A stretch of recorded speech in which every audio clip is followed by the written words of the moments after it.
Adobe was preparing to launch Creative Suite 5. Creative Suite represents about 1/3 of Adobe's revenue. We heard from customers that what they really wanted Adobe to do was to connect with them emotionally.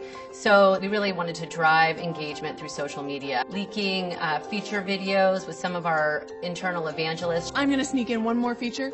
We have added Puppet Warp. We created a special Buzz Hub, which was the center of all activity around social media.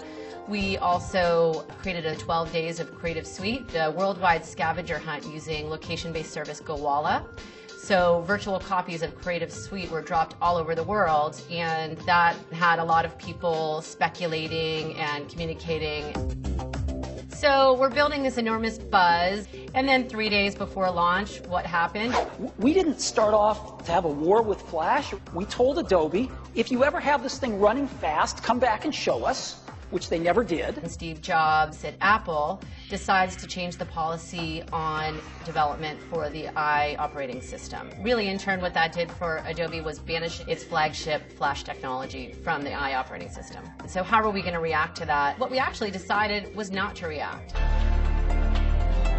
And in fact, we had tremendous results around the launch. We were a top trending topic on Google. We held a live launch event, and at one point there were 8,000 tweets per minute.